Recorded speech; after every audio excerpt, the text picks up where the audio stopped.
Everything on Earth was moving normally, but suddenly, it felt like the planet's behavior itself began to change. One day, the global temperature across the entire world started dropping abnormally, and within moments, snowfall began in hot cities like Delhi in India, while in cities like Tokyo, where it was peak summer, rock hard, hailstones started falling from the sky. Not only that, the temperature in the North Pole region dropped so low that stepping outside instantly froze people solid like stone. But what could be the reason behind such a terrifying change in Earth's climate?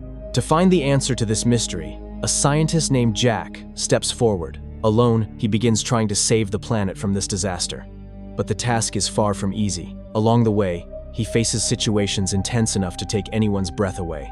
And with this unbelievable survival and scientific struggle story, today I, Coreflix, am here with the recap of one of my favorite movies, The Day After Tomorrow. So drop a like and let's begin today's story.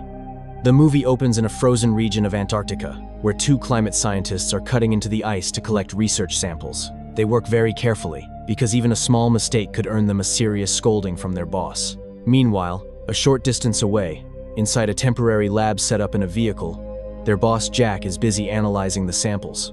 Elsewhere, a worker named Jason is alone using heavy machinery to cut through the ice. Suddenly, we see massive cracks begin forming across the surface. Jason is so focused on his work that he doesn't notice at first. But by the time he realizes it, the ice around him has already started breaking apart. Hearing the loud cracking sounds, Jack and his team rush outside. At that exact moment, the ice beneath Jason's feet breaks and he is about to fall. But at the last second, Jack and the others grab him. Everyone feels a sense of relief, but then Jack notices that the crucial ice samples they collected are still lying on the other side of the crack. Without wasting a single moment, Jack bravely jumps across the crack and retrieves the samples. But before he can return, the crack widens even more. Still risking everything, Jack makes one final jump. Just as he hands the samples to Jason, the ice breaks and Jack falls down. At first, Jack's team thinks he might be dead, but when they look down, they see that Jack is somehow hanging onto the edge of the ice. Everyone quickly pulls him back up to safety. The scene then shifts to Delhi, where an international conference is taking place. The topic of discussion is global warming. Leaders and scientists from different countries are present, and at this conference, Jack presents his research. Jack explains that deep beneath the Antarctic ice, he found evidence of dangerous gases trapped inside. According to him, the continuous rise in global temperatures is causing changes in the climate system that are slowly pushing Earth toward an extreme ice age again. The consequences could be catastrophic: severe storms and rainfall in some regions, frozen lands in others, and entire areas submerged underwater. Jack warns them that if action is not taken now, future generations will pay a terrible price. He proposes launching a major research project, but the American Vice President Blanker dismisses his concerns, saying that the current issue is global warming, and spending such massive funds on possible future threats makes no basis. Representatives from other countries also agree with him. Disappointed, Jack falls silent. Then we return once again to the streets of Delhi, where abnormal snowfall continues, and people struggle to cope with the cold. Right then, after leaving the conference, Jack is standing outside waiting for a taxi. At that moment, a man named Rapson approaches him. Rapson is an ocean scientist and the head of an ocean research center called Headland. He tells Jack that he listened carefully to his speech at the conference and that he completely agrees with Jack's research. Rapson then tells Jack that for the past few days he has also been noticing unusual changes in ocean water temperatures, changes that could directly have a severe impact on Earth's climate. But he did not mention these things at the conference because he knew very well no one there would take them seriously. After saying this, the two of them call a taxi together and go out for coffee. Next, we are shown Rapson's research center, where his two assistants are working. Suddenly, one of them notices that the temperature in a region near the ocean called George's Bank has dropped by nearly 13 degrees. This was completely unbelievable, but since they were busy watching a game on TV, they did not give the matter much importance. Meanwhile, in Japan's busy city of Tokyo, heavy rain had been falling continuously since morning in Shibuya. The police were making announcements on loudspeakers, warning people about the storm and asking everyone to return home. As a result, chaos breaks out on the streets. At that very moment, huge chunks of hail suddenly start falling from the sky. The hailstones are so large that many people on the streets are seriously injured, and some even lose their lives. Shops and houses suffer massive damage as well. And it is not just Japan. One terrifying natural disaster after another begins striking different parts of the world. After this, we see Jack again, As soon as he returns from India, he does not go home but heads straight to his research center. Entering his office, he opens a file addressed to him and finds it is his son Sam's school report card. It says, "Sam has failed calculus." Jack immediately calls his wife Lucy and says, "I got Sam's report card. Why did he fail calculus?" Lucy replies irritably, "You should ask Sam yourself. You are always busy with work. You never give me time. At least give some time to your son. Sam is going to New York with his college team for a quiz competition. I want you to personally drop him at the airport." Jack pauses for a moment and says, "Okay, I will take him." The next morning, while Jack is busy with work, his boss comes in and starts scolding him for speaking in front of the vice president at the conference. Jack angrily says they do not want to understand anything. "Even my 17-year-old son understands science better than him." As soon as he says this, he suddenly remembers today he was supposed to drop Sam at the airport. Jack is so deeply absorbed in his work that he often neglects his family. Realizing this, he stops listening to his boss and rushes out immediately. Meanwhile, Sam was getting into a taxi alone, feeling upset. Just then, his father arrives there to drop him. From their behavior, it is clear that the relationship between father and son is quite distant. Still, Jack asks Sam why his results were so poor. Sam explains that he solved the questions in his head and wrote the answers, but did not show the full calculations. Even though all the answers were correct, the teacher failed him. This shows how intelligent Sam actually is. At the airport, Sam does not even properly say goodbye to his father, and Jack realizes how distant he has grown from his family. Even so, deep inside, he loves his son very much. On the other hand, we see a spaceship in outer space. The two astronauts aboard suddenly notice a massive ice storm racing toward Earth. Sam's plane also gets caught in this storm. Sam has a fear of heights, so in panic he tightly grabs his friend Laura's hand. Due to the storm's violence, the plane shakes violently. When the storm finally passes, Laura calms him down, saying everything is fine. From this interaction, it becomes clear that Sam secretly likes Laura. After this, we return again to the Headland Research Center. There, Rapson notices that abnormal temperature changes are happening at the same time in 3 different places on Earth. At that moment, he realizes a terrifying natural catastrophe is very close. Meanwhile, after reaching New York, Sam notices that all the birds in the city are flying south in large flocks. It looks as if they have sensed some unknown danger and are fleeing to safer places. But Sam does not take it seriously and participates in the quiz competition. Sam and his team are so intelligent that they win the quiz very easily. At night, a party is organized for the winning kids. Laura arrives beautifully dressed. Seeing her, a boy from another school starts flirting with her, which makes Sam feel very jealous inside, but he does not show it. At the same time, Jack is asleep when suddenly his phone rings. The call is from Rapson.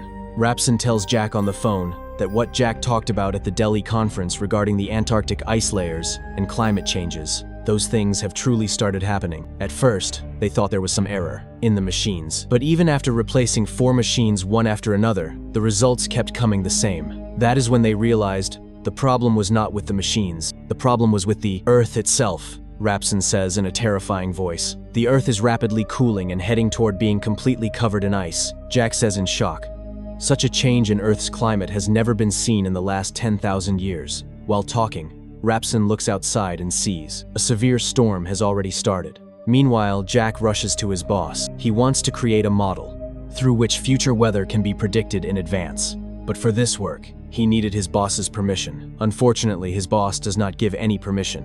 Instead, he scolds Jack and shuts him down. At the same time, in America, New York, Los Angeles, and several other major cities are hit by terrifying storms. Violent winds cause massive buildings to collapse. Countless people are affected. Within moments, Los Angeles turns into ruins. But even then, the president thinks this is just a normal natural disaster, so he still does not take any strict decisions. About the weather, on the other hand, because of the bad weather, all flights in New York are canceled. But as a result, Sam and his friends are stuck in the city. This situation leads weather experts from around the world to sit together in an emergency meeting, where discussions continue on how the situation can be controlled. Once again, Jack presents his research and the model he created in front of everyone. He asks his boss for just one chance, but once again, his boss directly says no. However, a NASA scientist present at the meeting believes Jack and decides to help him. Without wasting any more time, Jack immediately starts working with his team. After research, they realize that within the next 6 to 7 weeks, Earth's temperature will drop even more dangerously. Even the sun could be blocked from the sky for some time. Seeing these results, Jack breaks down internally, because they have almost no time left to warn ordinary people. Jack immediately calls Sam. Sam says the weather there is very bad, and that he has taken shelter inside a school with many other people. Jack tells him to return as soon as possible, but Sam tells his father not to worry and hangs up the phone. After that, Jack goes directly to the vice president. He tries to explain by showing the latest research reports that massive changes have already occurred in Earth's climate, and that for the next 7 to 8 weeks, one devastating natural disaster after another will strike.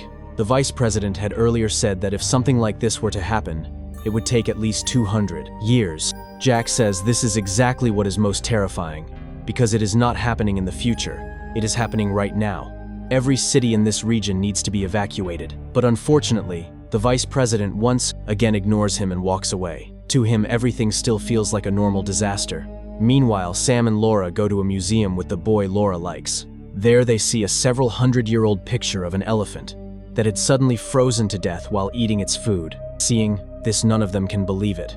How something like this is even possible. On the other hand, in the region where Rapson was staying, the heavy snowfall begins. His colleagues panic and say, if this continues, we will soon be buried under ice. Even though Rapson himself is worried, he tries to calm everyone by saying, we have enough food to survive for a few days. Hopefully everything will be fine. After this, the scene moves to Scotland. Their 3 rescue helicopters in the sky suddenly realize they can no longer move forward. They inform the control room that due to the extreme cold, their helicopter fuel has frozen. They might not survive. As soon as the message ends, the 3 helicopters crash, one by one. A soldier who somehow survives inside one helicopter opens the door and instantly freezes to death. He does not even get a single second, just like that elephant that froze while eating its food. After this incident, Rapson again calls Jack and says, what I feared, the reality has become far worse than that. In Scotland, the temperature is now minus 150 degrees Celsius. People are freezing to death the moment they step out of their homes or vehicles. Even rescue helicopters cannot reach there. Jack quickly checks satellite footage and sees Rapson was telling the truth. That is when he realizes they are already too late. The situation has now gone completely out of control. On the other hand, due to continuous rain, Laura's new friend, JD, takes everyone to his house. There they see on TV a massive tornado rapidly moving toward the city. Just then, JD anxiously says his brother Victor was coming to New York from another city and is stuck in traffic. JD says, I have to go rescue my brother right now. JD asks everyone if anyone wants to go with him. By that time, Sam, Laura, and the others had already become very close friends. So, together, they decide they have to find Victor. As they step outside, they see almost the entire city is flooded up to knee level. There is nothing but panic and chaos everywhere. Still, they quickly move toward Victor's location. Suddenly, they see Frome. In distance, a massive wave rushing toward the city. It does not take long to understand. This is a terrifying tsunami. Everyone runs with all their strength and rushes inside a nearby public library. But while running, Laura gets stuck between cars. For a moment, she cannot understand anything. Without thinking even once about his own life, Sam runs back. At the last moment, he pulls Laura out, and somehow both of them manage to get inside the library. Right then, the massive wave crashes into the city. In the blink of an eye, roads, cars, houses, everything goes under. Water.co. People are swept away by the current and lose their lives. On the other hand, Jack is talking to Rapson on the phone. Jack says that after analyzing the data they sent, they realize because of this storm, the extremely cold air from the upper atmosphere is coming straight down toward the ground. Rapson says normally air should warm up while coming down, but this time the air is descending so fast that it does not get any chance to warm up. As a result, the deadly cold from above is slamming directly onto the surface. Rapson further says this phenomenon is not limited to Scotland alone. The same situation has already started in northern Canada and Siberia as well. Within the next 24 hours, this storm will completely change the face of the earth. He tells Jack to leave the area as soon as possible. Otherwise, his chances of survival are also very low. Even when Jack tells him anxiously to get out of there, Rapson smiles calmly and says, now there is no such opportunity, my friend. There is no point worrying about me. Do whatever you can to save as many lives as possible. Meanwhile, inside the library, many other people had also taken shelter with Sam and the others. Laura comes up to Sam and thanks him for saving her life. After Laura leaves, J.D. comes to Sam. He says he can tell that Sam likes Laura, so why does he not tell her how he feels? Sam avoids the question and instead asks if there has been any news about Victor. J.D. replies helplessly that no network is working. Hearing this, Sam feels that at least his mother should be informed that he is safe. Sam asks the librarian if there is any phone available here. The librarian says there is none on the upper floor, but there is a landline on the lower floor. Sam quickly heads toward that phone with Laura. At the same time, Jack and his wife are sitting at home extremely worried about Sam. Just then, the phone rings. Standing in the water, Sam tells his mother that he and all his friends are safe. He asks her to also inform Laura's and Brian's parents about this. Jack then speaks to Sam in a calm but very serious tone. He tells him that extremely cold air will enter the area very soon. The cold will be so intense that people can freeze to death within seconds, so they should wear as many warm clothes as possible and stay close to fire. Sam listens carefully to his father and says, "Okay," before hanging up the phone. Then he returns to Laura. Because of standing in the cold water, Sam is shivering badly. Laura takes off her jacket, wraps it around Sam, and holds him tightly. Sam asks in surprise, "What is she doing?" Laura smiles softly and says, "She just wants to keep Sam's heart warm." In this moment, it becomes clear that Laura has also developed special feelings for Sam. On the other hand, after everything that has happened, the president is finally forced to call an emergency conference. There, Jack once again strongly insists that people must be moved from the north to the safer southern regions. At first, the president hesitates, but everyone present at the conference becomes angry with him this time. Jack's boss clearly says that if Jack had been listened to earlier, so many lives would not have been lost. People could have moved to safety in advance. Finally, the president realizes his mistake and orders everyone via radio to move south. Meanwhile, Rapson and his colleagues sit together one last time and have drinks. One of them says sadly that he wishes he could have at least seen his young son grow up. Hearing this, Rapson's eyes fill with tears, yet he knows there is no way back for them now. Then we return to the library scene again. There, a girl tells everyone that she spoke to her sister. The government has announced the cold will increase even more, and everyone has been instructed to move south to safe shelters. But Sam tries to explain to everyone. He says his father is a meteorologist, and he has warned that very soon, everything will freeze solid. If they go outside now, everyone will die. They should stay here, light fires, and keep warm. But unfortunately, most of the people inside the library do not believe Sam and leave the place anyway. In the end, only a handful of people believe Sam and stay inside the library. The rest decide to go outside. Just then, as the conference ends, Jack calls his wife Lucy and tells her that he is going to New York to rescue Sam. On the phone, he tells Lucy, "Be careful. I love you very much." Lucy replies in a trembling voice, "I love you too. Please come back safely with our son." After that, Jack sets off toward New York with his two colleagues. Jack knows, within a very short time, New York could be completely destroyed, and he wants to save Sam at any cost. But on the way, heavy snow makes their vehicle impossible to drive. Having no other option, they decide to move forward on foot. As they walk, they see thousands of people fleeing the city toward the Dav, south.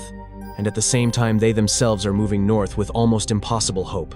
Meanwhile, inside the library, Sam and the others find a room with a large fireplace. They quickly gather books and light a fire. At that moment, when Laura looks a bit unwell, one of the girls with them asks if she is okay. Laura says she is fine. She just feels a little weak because of the injury to her leg. On the other hand, those who left the library take shelter somewhere else and very quickly realize they made a terrible mistake by not listening to Sam. But by then, there is nothing they can do. Then we see Jack and his companions again. Br. Aving the deadly blizzard. They slowly move toward the city. Suddenly, the ice beneath their feet breaks, and Jack's companion Frank starts falling down. Jack somehow anchors himself to the ice and holds Frank with the help of a rope.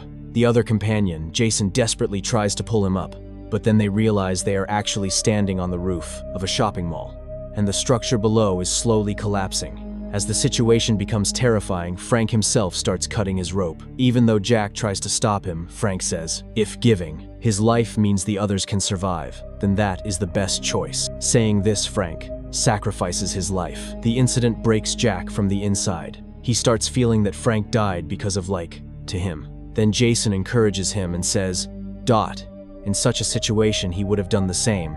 If the death of one person allows several others to live, then that death is not shameful but honorable. After that, they set up a tent there and spend the night. Meanwhile, news reaches the vice president that the president himself has died in this storm. Hearing this, the vice president breaks down in deep regret. On the other hand, inside the library, Laura suddenly becomes extremely weak and faints. A girl checks her pulse and sees that it is running abnormally fast. Then she says, Laura had earlier mentioned that her leg was injured. Sam checks Laura's leg and realizes the injury she got during the car incident has now turned into an infection. The librarian takes out a medical book, says, Laura's symptoms match a bloodstream infection. She needs antibiotics and penicillin immediately. Then Sam remembered a ship that had drifted in during the storm. He knows that such ships usually carry emergency medicine. Sam, J, D, and Brian decide to go to that ship. They do not know that some wolves are trapped there, who have survived even in the extreme cold. As soon as they enter the ship, the hungry wolves attack them. Still, the three of them somehow drive the wolves away and return to the library with the medicine. Meanwhile, when Jason collapses due to the extreme cold, Jack ties a rope and drags him along. At that moment, Jack sees a massive ice storm advancing toward New York in the distance. He takes Jason and enters a stated house buried under ice and lights a fire. After some time, Jason regains consciousness. Jason then says they could wait here for a day if they want, but Jack firmly says Sam does not have that much time. After that, they set out again. At night, they pitch a tent, light a fire, and rest. Then Jason asks Jack, does he think Sam is still alive? Jack replies, humans have survived by fighting extreme cold for centuries. This time, too many will survive. And he promised Sam he would come to rescue him, so Sam must be alive. After that, we again see the astronauts in space. They notice that the storm over North America is slowly moving away. They immediately send this information back to Earth. The next morning, Jack wakes up and sees daylight outside. After many weeks, sunlight is visible again in the northern sky. Slowly, the ice begins melting and flowing back toward the ocean, following the location Sam had given. Jack and his team reach that library in New York, but the library is buried under ice. Jack's heart starts pounding. He cannot tell whether Sam and the others are alive or not. While searching, they see a light glowing inside one room. Jack opens the door and goes inside to see Sam and all his friends are sleeping safely. Seeing his son, Jack feels like he has come back to life again. Sam wakes up, hugs his father, and says, I knew you would come, Dad. Within moments, rescue helicopters arrive. Everyone who survived this terrible storm is safely rescued. Many people like Sam and his friends survived in New York. Seeing this, a sense of relief spreads across everyone's faces. In the final scene, the vice president appears before the media and apologizes to Jack and all meteorologists. He also thanks countries like Mexico, who helped during the crisis. He promises that in the future, full support and funding will be given to all of Jack's research and weather models. In the end, Jack returns safely to his city with Sam and his friends. This terrifying apocalypse comes to an end, and the story of this incredible survival concept movie ends here. How did you like the video? Be sure to let me know in the comments. And if you enjoyed it, do not forget to subscribe to the channel. I read all the comments.